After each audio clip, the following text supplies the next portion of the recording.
That video that you posted when you were the late liquid legato one. Yeah. Literally in about an hour before you posted that, I was actually talking to someone specifically about how I wanted to stop doing the mechanical exercises and I was going to switch over to doing melodic exercises anyway, things that because of the same notion that you mentioned in there of you actually will get better at what you play, what you practice. So that was just another one. Yeah. So I'm kind of interested to see what this video is going to come.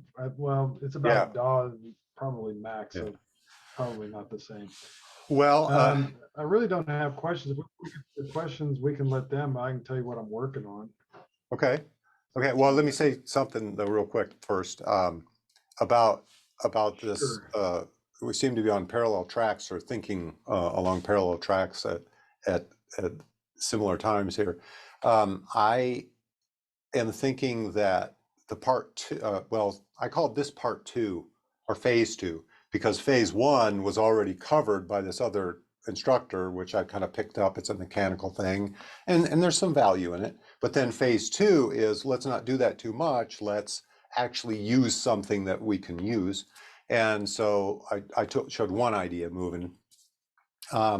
Phase three is what I'm thinking will come next on that series is going to be a few ideas on how you can create musical lines moving through using legato and moving in different ways, you know, kind of diagonally or a little more musically. Whereas this is, it's musical because it's useful. The shapes are useful, but we're still moving them up and down. So ultimately it still sounds kind of like an exercise. It's a little more musical, obviously, than a mechanical exercise, but it's not the most musical. And so I think phase three is let's get even more musical. Of course, the problem when you start doing that is you start creating certain pathways, certain ruts that you practice, and then they become your go-to ruts. It's okay to do that, but then we got a phase four, I suppose, would be taking those and breaking them into alternatives. So ultimately you can go anywhere. But that's kind of the process, at least that I'm thinking of where how that'll play out. So, and what did you say, what you've been working on? Okay. Well, what I've recently started working on was the pentatonic boxes, because I don't know them cold, and because like I've been in speed mechanics and also in fretboard mastery and in lead one in the middle of the book where it talks about, you know, knowing the tones and the roots, you know, really knowing the anchor points of the roots and then the tones relative to the roots. So I've been droning an A cello. And just droning that, and then taking a drum rhythm pattern, and then changing. I mean, I changed the BPM on that just to vary it with my playing cool. and hands and stuff. But I've been like the pentatonic boxes. I've been going straight up and down, and then also string pairs up and down, and then while I'm doing that, I'm trying to locate the root, because that's the first thing. And then once I've got the roots anywhere on all of those boxes, then I'll start going with like the flat third and the fifth and the flat seven, all the chord tones. And then the only non-chord tone, obviously, in the pentatonic is the fourth. But so with that, I've been doing a couple of things. I said, oh, well, I want to, because I need to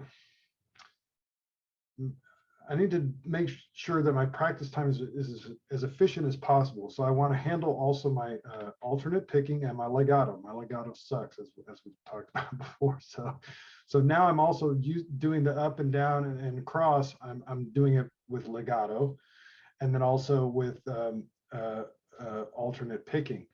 But then I realized when I was looking the other day, just a few days ago, when I was looking in Metal Lead Guitar 1, when it was talking about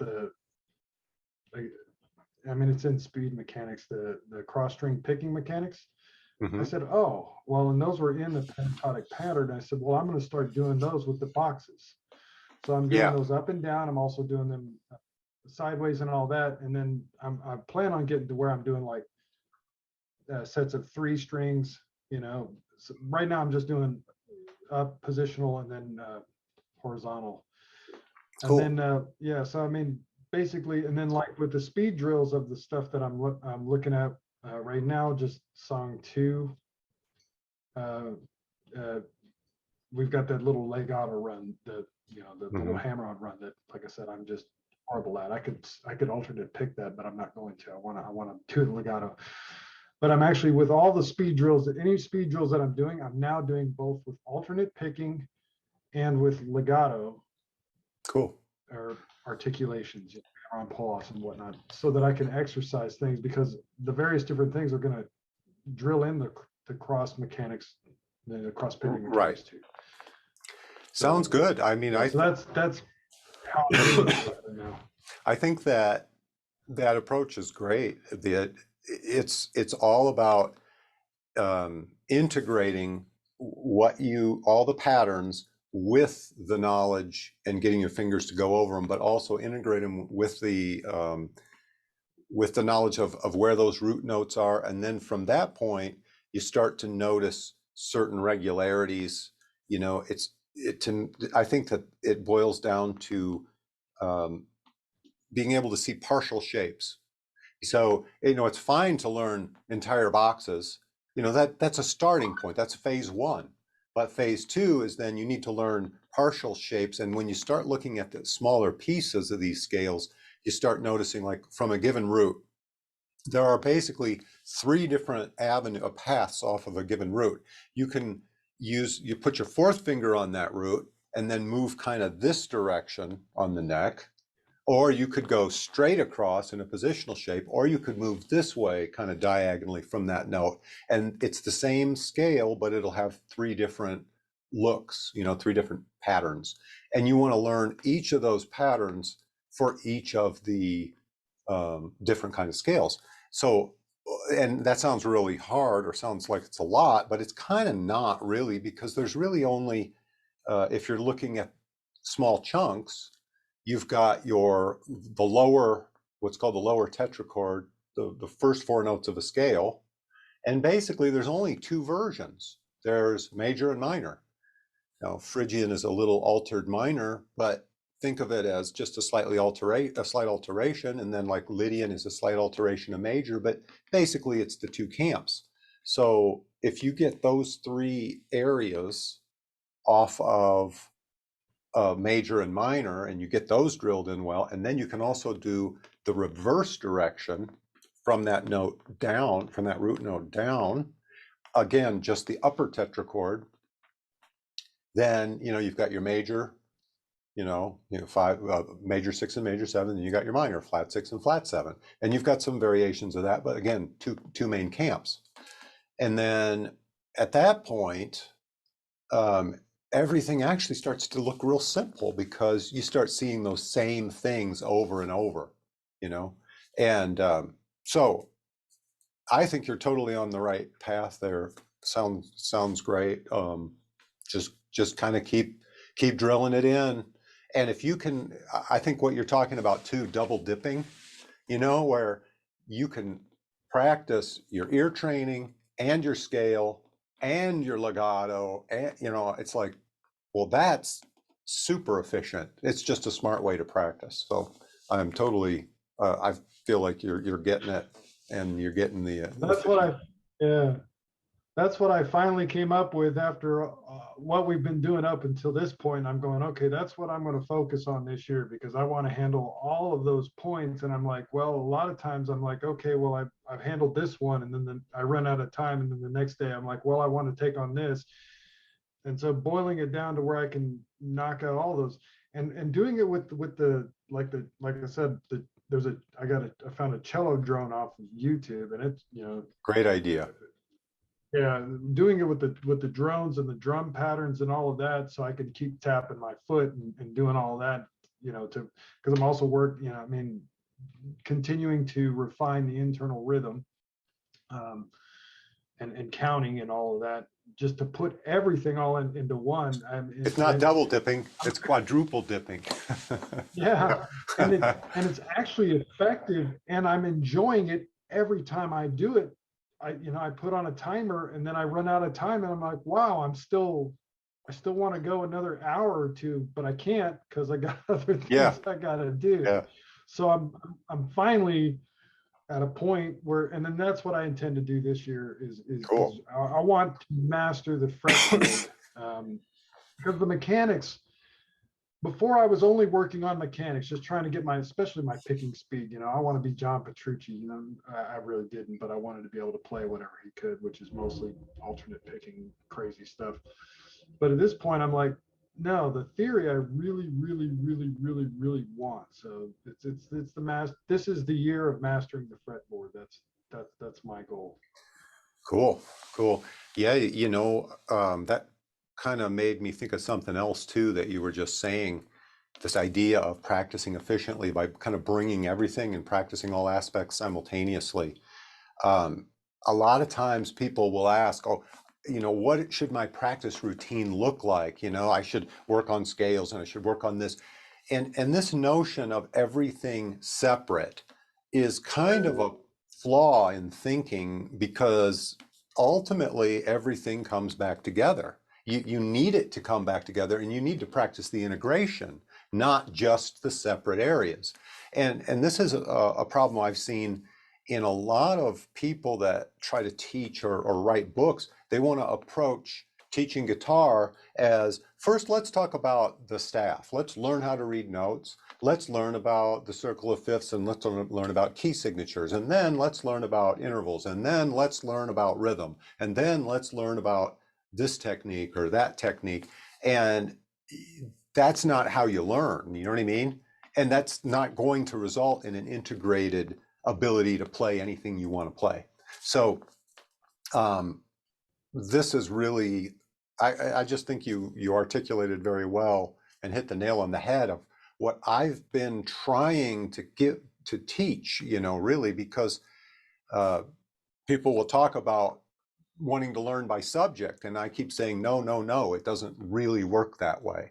And so it's good. It's good that you're on it, but it's also good for me to clarify and get that feedback and reflection because it helps me kind of clarify um, something that I hit on really early. I don't know why, but like all the way back to the early methods, it was obvious to me when I was writing in the mid 80s, writing those first methods, that it was about integrating all this information. And I didn't cover it subject by subject. I covered it level by level, each level increasing a little theory, increasing a little scale, increasing a little chord knowledge, increasing a little, ear training, everything. It would just build one at a time. So I've tried to incorporate that approach, of course, and I think that I succeeded with it to a degree, which is, I think, why it works. But you're kind of taking it and running with it on steroids to the next level. So it's pretty cool. Let me just add a couple more points just for those who might come back and watch this.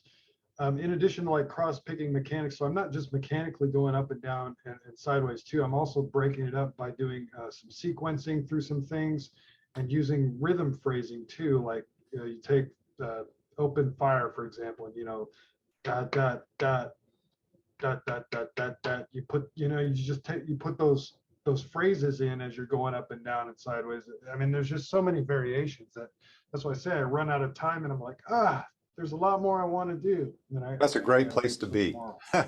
Yeah, that's what we want. You dive into practice, you're so engrossed in what you're doing and enjoying it so much that you run out of time.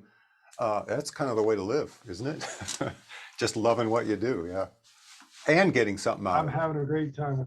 Excellent. All Yeah, right, yeah.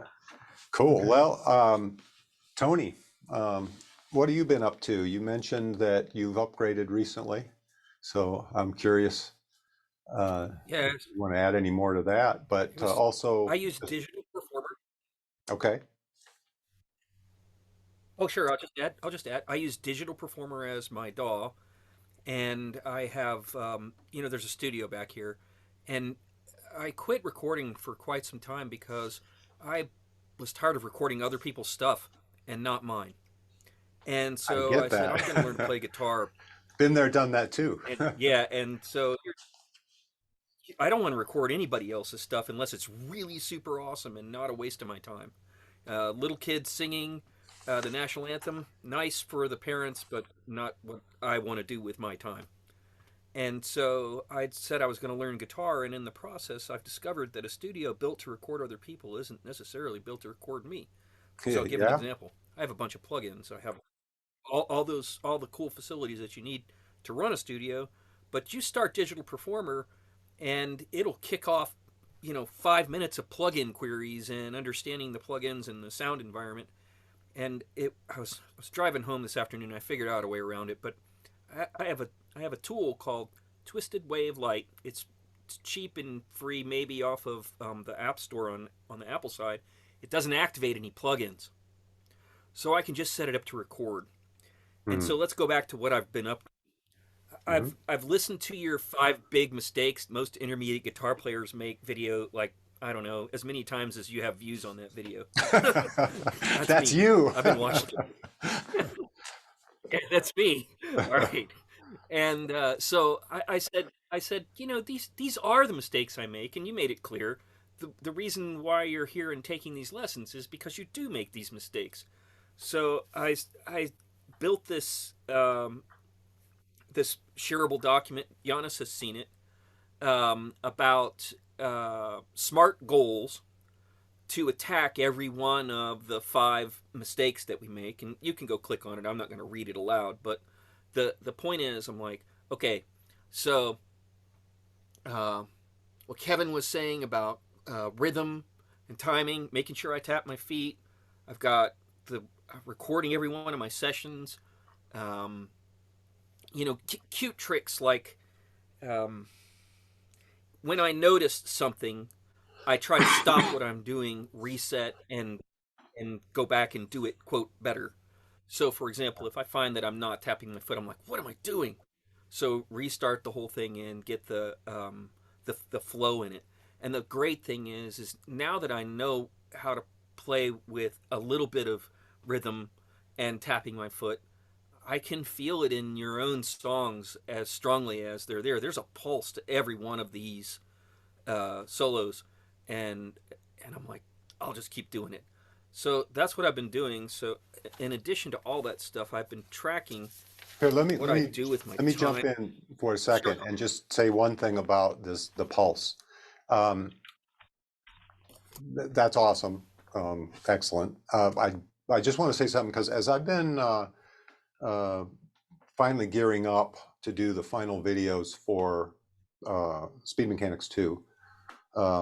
I was going to do them last year, but got COVID and everything. It got pushed off, and now I waited another couple weeks because I'm doing this upgrade. I might as well, do all this 4K video work at, in a machine that can actually handle it. So as I'm preparing for it, I it's that book really starts at this very point because of the fact that I presume most people coming into it are intermediate level players, and they're intermediate. They don't want to stay intermediate level players. They want to get really good, strong, precise, and this whole groove thing is so critically fundamental. If you don't have that, you don't have any foundation. So that's where it starts. And for the more advanced players, it's going to be a little more remedial. They already have a feel for groove and they can tap their foot. But what I have determined, or as I thought through it, is the challenge for the more advanced player, which would be like a phase 2 challenge to this same issue. And this is something that you might start to experiment with. If it's too hard, don't worry about it. It'll get easier and you'll be able to grow into this.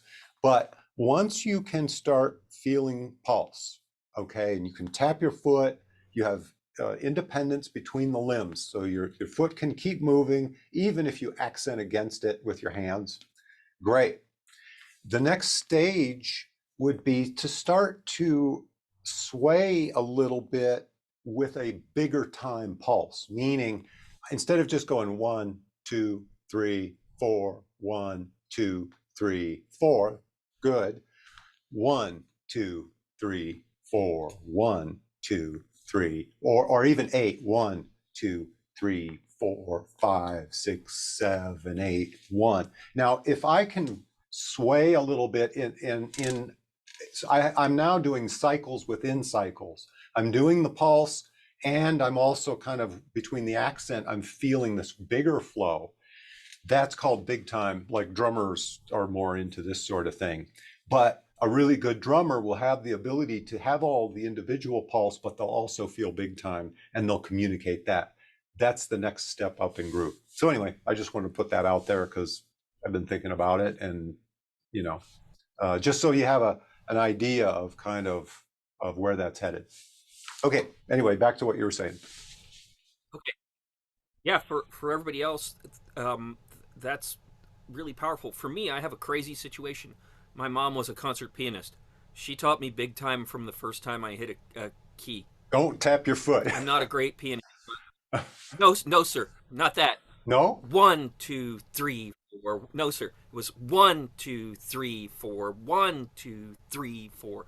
Just a little difference between the 3 and the 1, Right. but definitely difference between the 1 and all the other beats. So there's and then even inside of phrases.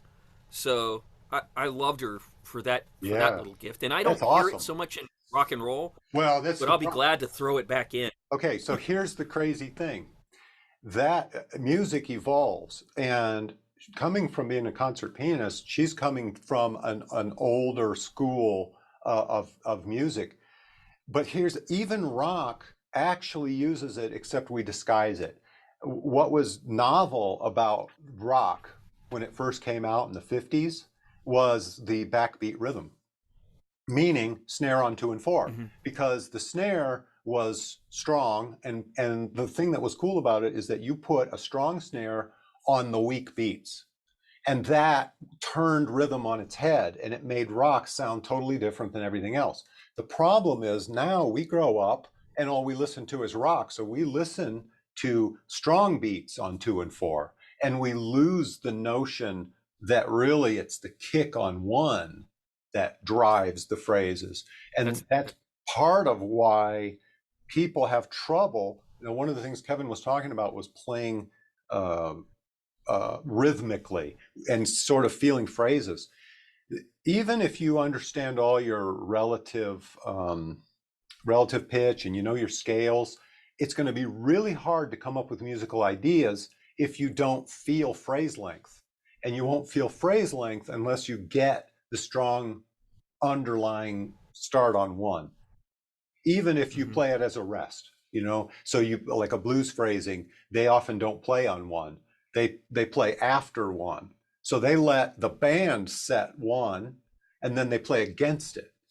Rock phrasing, not so much. Rock phrasing comes out of the gate swinging hard on 1, let's fill up all our space because we're going for higher energy. Blues phrasing allows the phrasing to be less energy, says, let's go ahead and leave some space.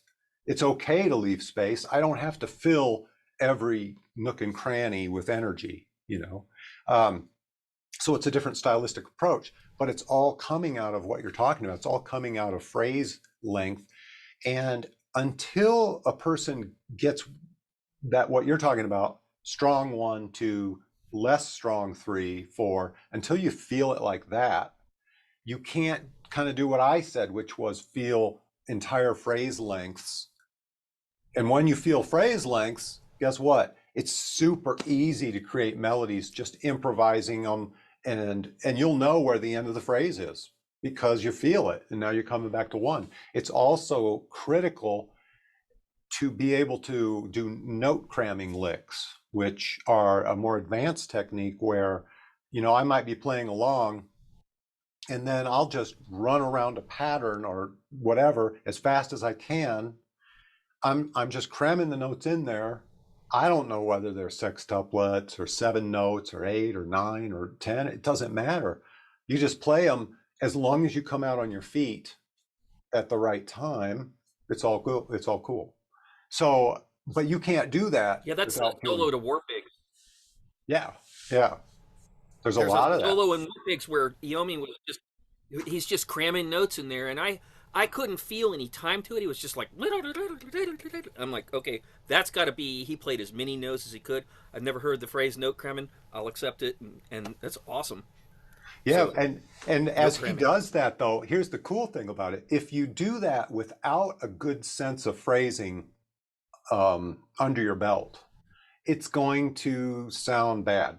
I mean, not bad. It's just gonna. It's all gonna sound the same real quick, and it'll sound like a bad shred. It'll be a mess.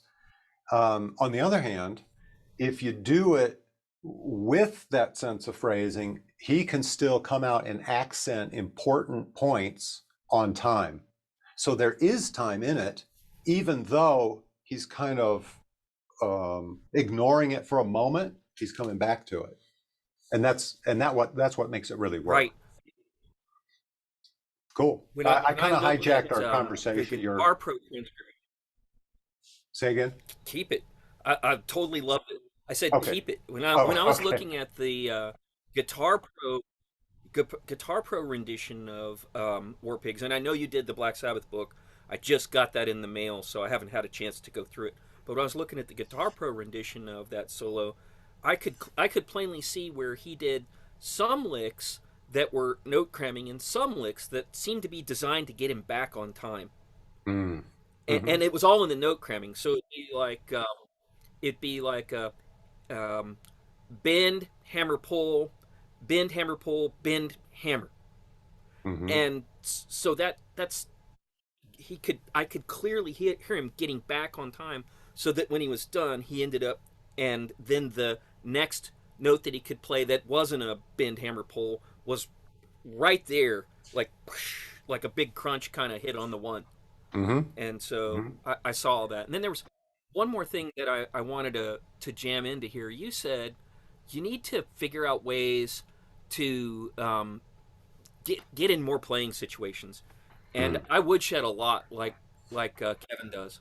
And what I found is that I got to start playing some songs. So I added a list of songs to begin playing, and um, also decided I was going to start a band. Now, the band is a little weird. I don't have time to be on someone else's schedule. So I'm making up a band full of cartoon characters whose purpose in life is to have each of them. Yeah, I know this is crazy. That's It's cool. like Gorillas. Yeah. Okay. You know this band Gorillas? I copped Yeah, the entire idea. I think so. Okay, they might not make music that you like. That's not the point. I'm just borrowing their idea, and so I'm making a metal band instead of a feels and electronica band like Gorillaz is. Okay. And they're gonna write songs together, which I will have to imagine as an author, and then create some kind of feel. And they live in an action movie. I know this sounds crazy, but they do. And so I'll produce songs from a perspective of here's a band that has to go fight some people, and then when they're done and unwind, they play together. Okay. And so Yeah. the song I'm going to learn, this is key, is It's Not My Cross to Bear. Okay. And you were talking about blues and how he plays against, it's Dwayne Allman, right? So we're going to Okay. play against the band's one, and it is so hard for me to like not tap my foot and then not understand where he comes in, because Mm. the reason why I'm going with It's Not My Cross to Bear is because I want some of his feel. I can Yeah. I get the Okay. boxes. um, Kevin, when I learned the boxes, I called out the positions, the scale degrees, as I played them, so that eventually I just became disconnected from the boxes, and I know where all the notes are.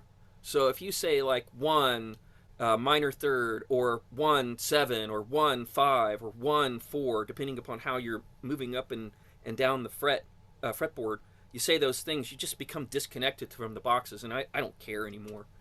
Yeah, that's And good. so That's actually a cool idea. Um, if you then make sure that you also learn the significance of what seven means, like in other words, like say flat seven.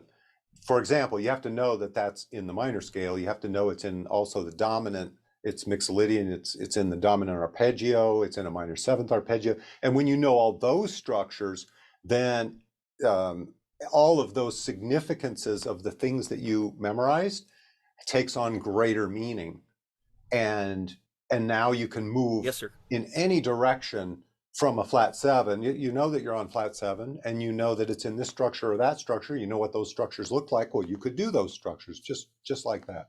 So, and that's the Yes, sir. essence of what it takes to play creatively and spontaneously, is to have lots of options.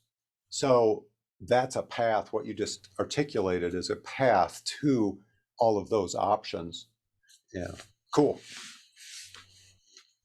Yeah. So I think that learning a song, being in a band that is at my schedule, not someone else's schedule, and then getting my internal rhythm going to, kind of like, I guess you could say, you can't check the box on these things because Right. you can't just say, "Oh, I'm done with that." Because Yeah. I think you were alluding to this idea of spiral learning. You do it a little bit, and then you learn some more stuff, and you go, "Oh, wait, that actually connects to this other thing." So spiral out again, and you just keep getting better, and so on and so forth. And Yeah. Rising I tide think this raises all will boats help and me. it gets better. Absolutely. Yes, sir. I think I've gone with what I wanted you to hear. Cool. I I had a want to question that circle back. you might want to address. Go ahead. Oh, sure, go ahead. I just wanted to say, I wanted to Oh, circle the back to question something. is, Oh, we got a delay problem. Okay, you go. we do. I'm shutting up. No, no, I want to hear what Okay, your question is. I'll go. I'll go. All right. So it's about Discord. We get a bunch of people that come to hang out with us on Discord, and maybe what we could do is figure out what we want to do with Discord. There's sometimes some conversation, and then sometimes it just kind of falls off. And I like to talk to people. Maybe you can tell I just can't shut up, but we we could do something differently with Discord, and that I don't know what it is. So maybe we can Um, think about that as a group or as a Discord group. We'll see. well, It's culture is what people do. yeah, yeah. I pop in there once in a while, and I mean, I don't spend much time there because I'm really full, got my hands full with what I'm trying to push forward with. But I do check in once in a while, and it seems like it's pretty active. If you have any thoughts about Mhm. how to make it more useful, like if I need to set up if I need to, on the administrative side, set something up to enable different kinds, either other channels or a different kind of thing, or just kind of promote it somehow, that ask people to do it. I mean, I'm fine with that. I don't know enough about it uh, to know really what it needs to do or what it needs to be. So I'm totally open to suggestions. Um, and yeah, you Okay. have more experience on Discord than I, so um, I kind of want to put that back in your court. I was sure, no problem. I'd love to take it on. What Awesome. I would think we could do is set up a couple of events, like let's everybody come on at some time and talk about some topic, or share some music, or something like what are we listening to right now, Cool. something like that. I could do that pretty easily once a week or twice. Who knows? I'll do it. I think that's a great idea, and I would appreciate it, because anything that creates more engagement, more sharing of ideas is a good thing, and it's something that I want to see more of. So that's awesome. The thing I wanted to Got it. say was back to a point that you had made earlier about you ran in the studio commercially, and you were recording the kids singing the national anthem and stuff, and and I have been there in exactly that same situation. Kind of reminds me of, like, I don't know, in the video world. I also met a guy that did wedding photography, where a guy, goes into photography because he wants to be a filmmaker, but he ends up filming weddings. And it's like, well, it's a pretty good living, but, and it's kind of close to what he wants to do, but it's not really it. And, so I get that. And I did the same thing when I started hard disk recording, I ran commercially. So I recorded over a period of 4 or 5 years. I recorded well over 100 bands, I think. A lot of demos, a lot of CDs for release, regional bands. And I needed to do that because royalties weren't so great, and it's kind of hard to make a living. Even with a successful line of books. I put out a new line of books, and some of them didn't do so well. We tried different things, and but in any case, I ended up doing the hard disk recording thing.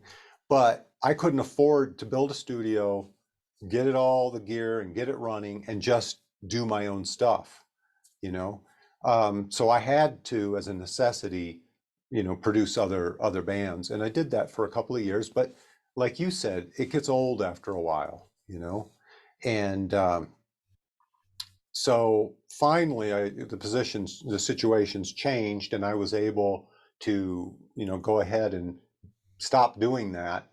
It was good though, because I developed a lot of techniques. I learned how to produce music, how to produce a good live drum set, all that kind of stuff. That's stuff a lot of people never really even figure out. But then it went into the point where I was just doing my band thing, Second Soul, and then I produced that record. But at that point, it was just, for me. So, but you're absolutely right that a recording setup that meets the needs of an individual who's practicing, is playing, writing songs, demoing their songs, is a radically different thing than a commercial studio. And I mean, if you're not recording a live band, with live drums, I mean, that changes everything. And that's what got me to thinking all about the architecture, as people try to get into this issue of building a DAW. Even with the same hardware, there's all these different choices of architecture. How are you going to run your monitor bus? You know what I mean? And the problem is, the more flexible you get a gear, the more options there are, and it's overwhelming. And most people setting up DAWs haven't gone to engineering school. I didn't go to engineering school either, but it's at this point, if you don't, you're kind of lost, So I thought, wow, I really have to do this kind of series. So anyway, I just thought I'd share some of that. Well, thank you in advance. I really appreciate it. One of the things that's interesting and different with me is I am an engineer. I came at music from an electrical engineer's perspective, Mhm. and so like I understand what a compressor does because it's just a little math, and it's like musically I had to come at engineering and gain music because although my mother showed me some stuff, I wasn't a musician. I am now, but I wasn't when I was recording at my peak, and I had to go, oh, that's what I'm listening for. Thanks a lot. And the producers would have to help me a whole lot, which is totally different from your perspective. You had a producer's soul, and like I know Yeah. you get math. That's Yeah. the problem. So But yeah, the rest of it is hard. I came at it from being a musician, and then having to produce, because I had a musical vision of the sound I was trying to get out of something. Hmm. And I kind of had to learn engineering as the necessary evil to get the job done. But you know, it's really pretty cool though. Oh, looks like somebody's here. Paulo's coming in. Um, anyway, it's fascinating subject. I really like production, except that I find it very stressful, especially mastering, because of the fact that one bad choice can kind of ruin a great song. You know what I mean? Like everything has to be perfect to get the vision out, you know? But anyway, let's move on here. We've got Janis, and then Paulo just joined us. So let's go to Latvia. Hey, Paulo. Let's go to Latvia and see what's going on over there. on that side of the world? Yeah, hi, we have winter here. This is a Saturday evening, and so quite cold actually. I wanted to say that I am working on still playing to the stage, and first three songs of lead guitar one. And this year I want to finish these three, and then other three till the end of the year. Also, I am playing Joe Satriani, Crying. I'm learning that song. Of course, those passages are crazy. I cannot figure out them, those fast parts. Not much them, but Yeah. those are quite tricky, I think. Yeah. Also, all that bending stuff in timing is and pitch perfect. It's also, when you record it, it's not just like a couple of notes, but there are hard work to do. That it sounds like anyone would like to listen. Okay, cool. I have two things. Also, oh, go ahead. Go ahead. The question would be about the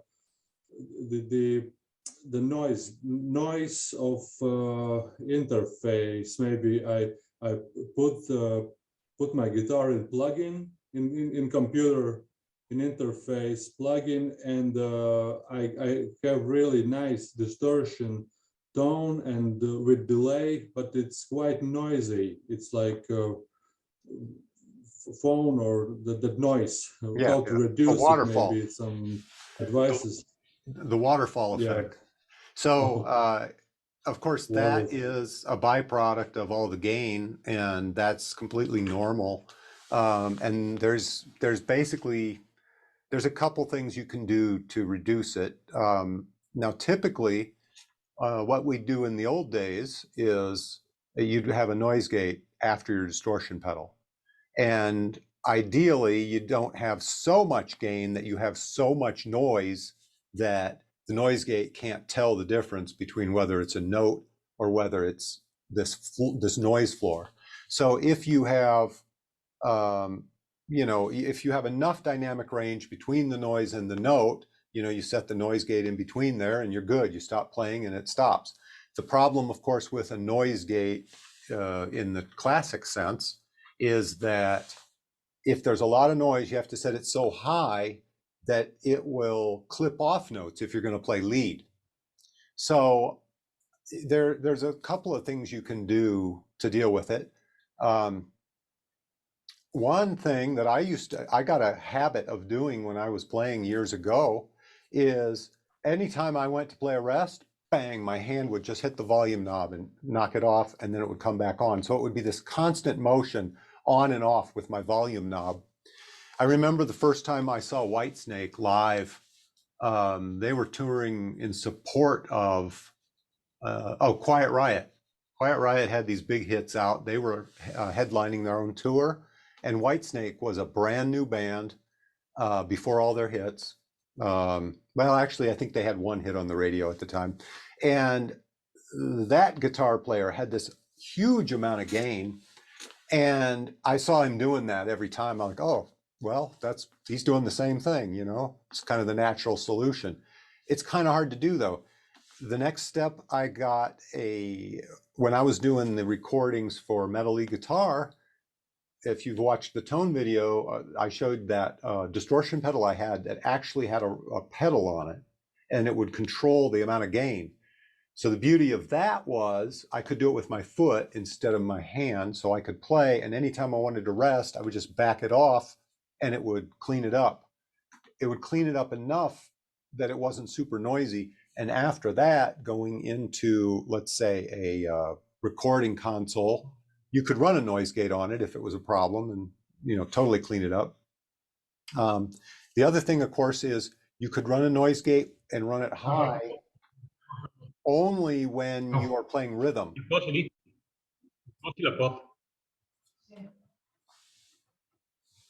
Oh, Paulo, I'm going to mute you a second.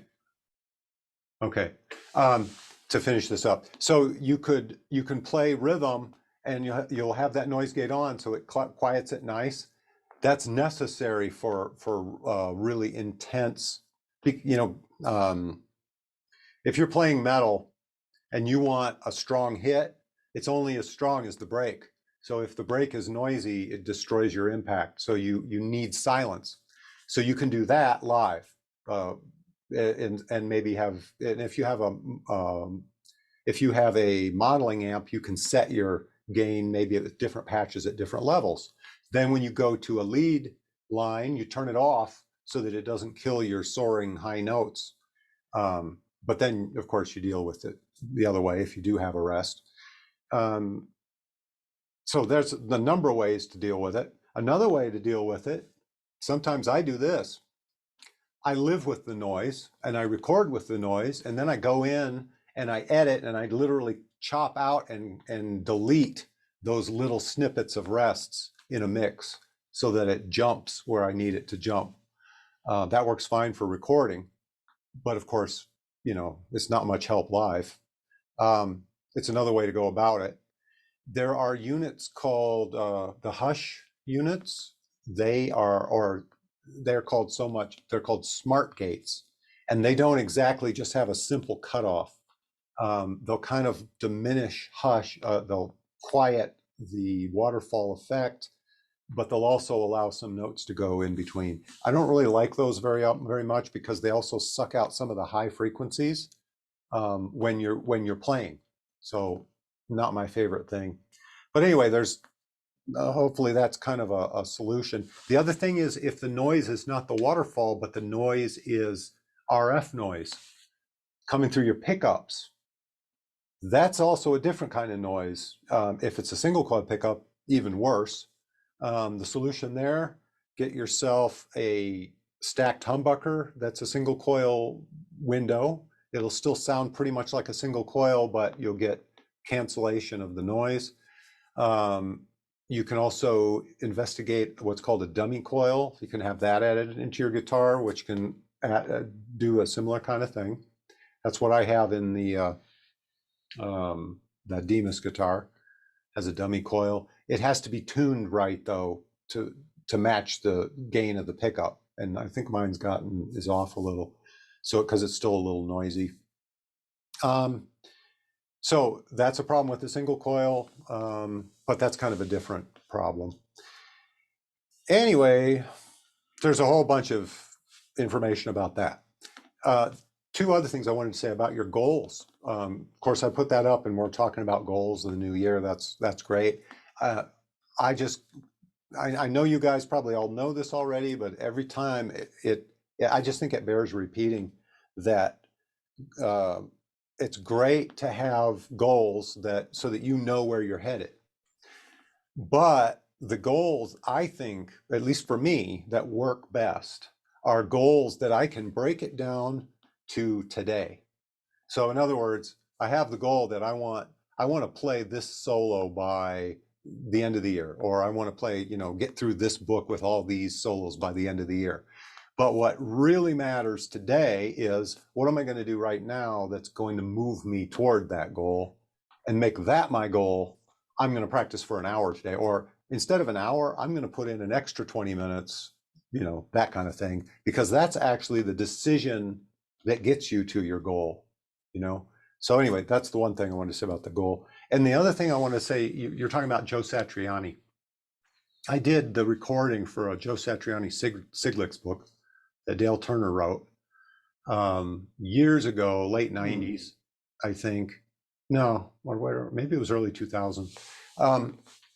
And of course, you have an appreciation of a guitarist just by listening to them, But I think that when you go in and you actually learn their music, that's when you get the real appreciation as you try to recreate it.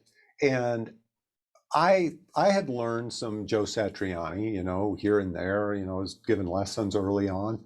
But there's a big difference between learning to recreate exactly what they're doing and just kind of getting a ballpark idea of what they're doing. And when I did this note for note recording, I was having to reproduce all of his solos and it gave me a better appreciation for what he's doing. And this is what I'd say. When you are approaching music that's that complex with little legato lines, he doesn't do a lot of alternate picking. You know, he does mostly picking mixed with hammer pull patterns, but it's still difficult stuff. And the way to approach it is to excise it, to pull it out of its rhythmic context, look at the pattern that he's doing, create your own rhythmic pattern, and get that down as a mechanic so that you could repeat it. And then you can see, maybe he does this, and then this, and then this. You take each one of those pieces out, you get each one under your belt, you are free to do it in your own rhythm. Only when you can do those things on your command in your own rhythm can you then come back and look at the rhythm that he puts them into, because trying to learn it by going into his rhythm and trying to duplicate his rhythm on a mechanic that you don't have enough experience with, it's just never going to work. It's always going to feel like it's outside of your capability. So that's really the path to do, not only for Satriani, but for anything like this, like his style that uses very specific advanced mechanics and then uses them rhythmically. So that makes sense. Hopefully that'll kind of give you a way to approach him. Okay. Okay, thank you. Yes. Cool, you bet. Let's go over to Paulo. He just joined us. See what's going on there. How's Italy? Right now it's getting cold. Yes. In my everywhere area, everywhere up here. I won't tell. I guess so. I won't tell you about the political situation. Better to forgive it. Yeah. Forget it, not forgive it. Yeah. Not for, it's hard. But we have to let's forget it. That's okay, a big can of worms. That's it. So apart from that, what else? So what else about New Year's resolution? It is a big generic one. It is like turning my playing into a more spontaneous way. I want to pick up the guitar and start playing and go fluid, whatever I do. I mean, I don't, not like a virtuoso, but to get that kind of attitude that we go with the flow. Oh yeah, absolutely. So I don't know. Yeah, you know what? I would have a few comments on that. I think that might be helpful in some way. It's, to me, it's what the Buddhists call beginner's mind, meaning even after you become an expert in something, in fact, after you become more of an expert in something, it becomes more of a challenge to set all your experience aside, because that experience tends to make you comprehend things a certain way and do things a certain way, and it becomes the ruts that you tend to stick with. So when you try to cultivate this idea of beginner's mind, what you're really trying to do is take everything you know and kind of set it aside and ignore it, and just and with that comes, I'm going to set aside my ruts. I'm going to set aside my prejudices, my preference to do that, to start every lick on the minor third, or you know what I mean, whatever habits you have. And that requires you to do a couple things. Slow down, for one, and really appreciate the sounds that you're hearing as if you've never heard them before. Like, just if you can get your guitar and your tone to be something that feeds you, that like when you hear it, you think, I like that. You know what I mean? If it's a tone that absorbs you, then you can just kind of let it hang, and it's good. Music doesn't have to be fast or complex to be good. All it has to do is satisfy you and be something you can connect to. So as you throw all those ideas aside, you become more patient. And that's why I say, with regard to improvisation, the first rule, I think, at becoming better at improvisation is being willing to be boring. And it's the same thing. I remember a couple of years ago, I saw a TED Talk about how to be a better public speaker. And the first thing they said was, you have to be willing to be boring.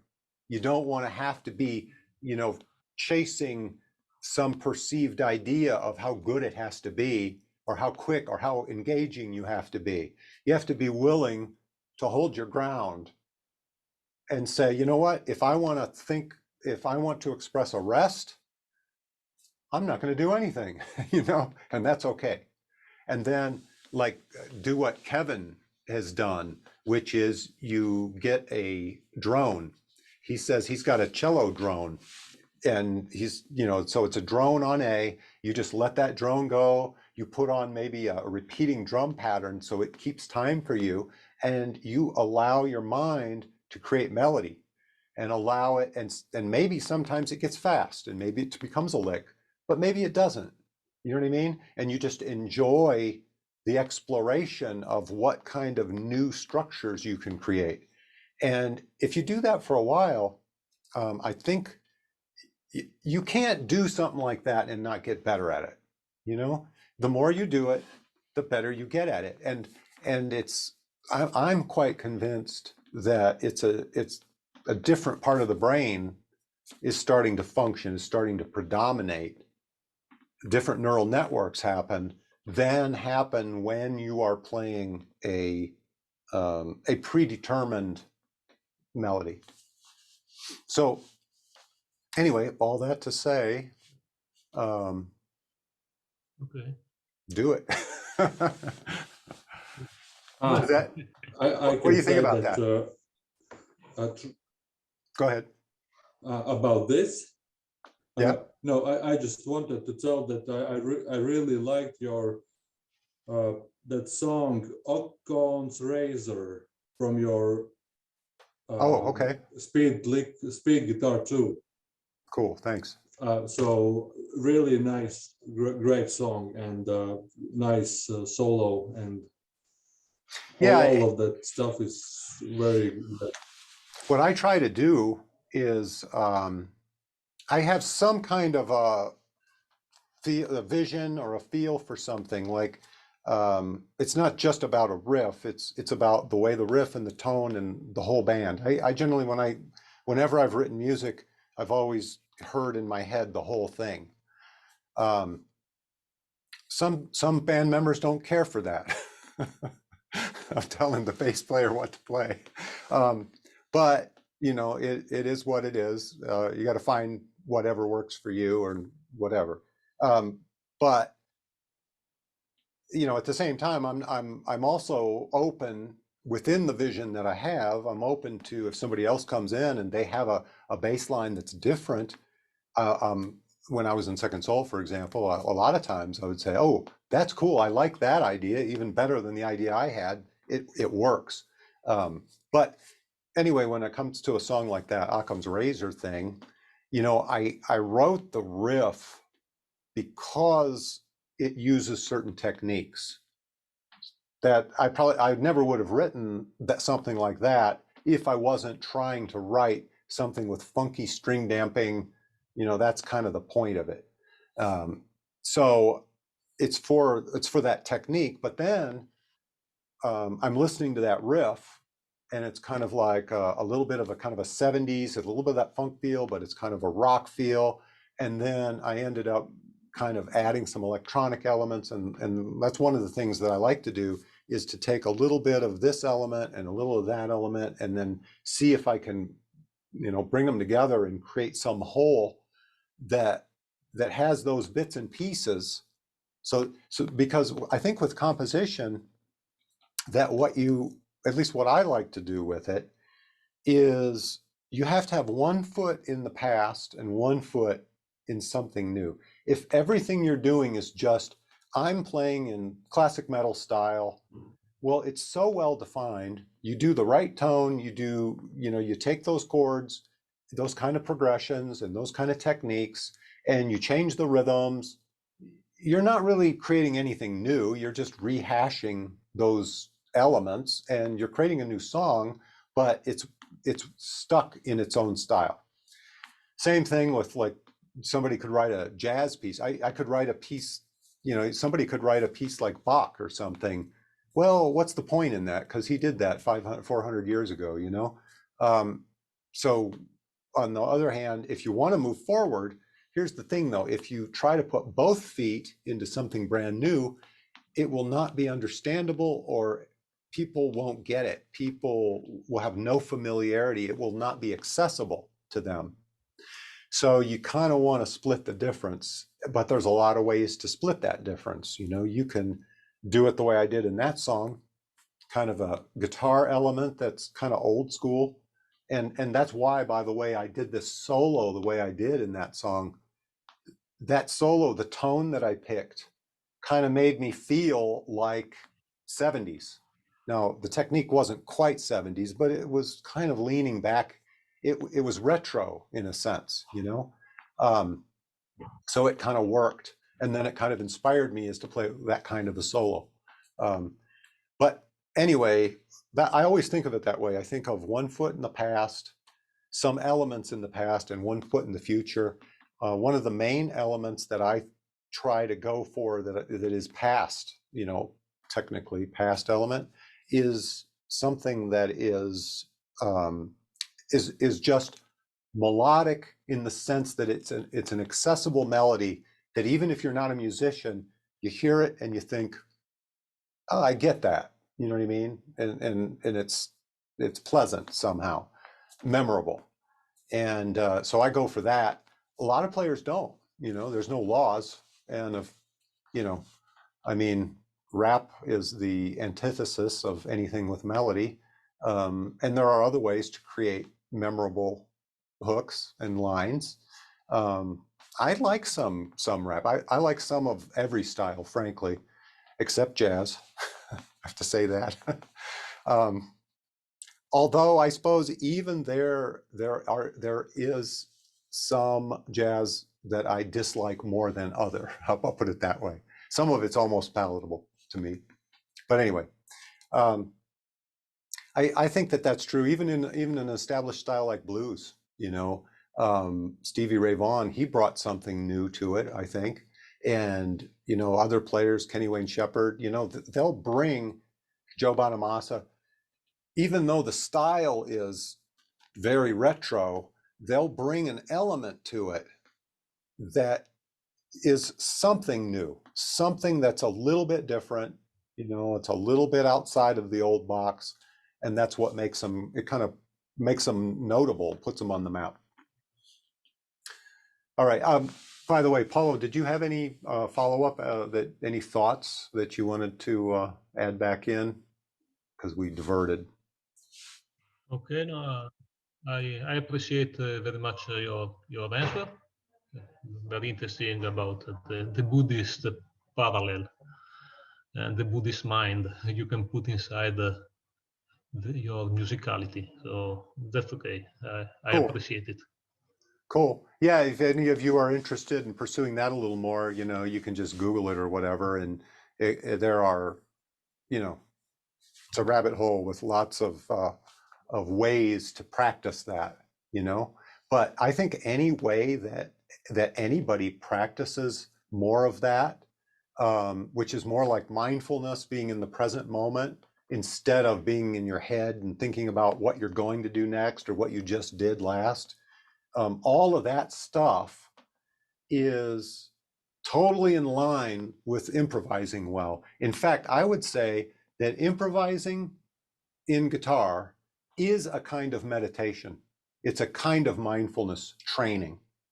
So I don't see that there's really any difference. It's just a different application and a different maybe technique, but I think it's the same brain function and the same approach. So, all right, guys, thank you for joining, and I felt like we had a pretty interesting conversation today. Like you guys brought up a lot of interesting points. So I'm going to try to get this up here probably on Monday.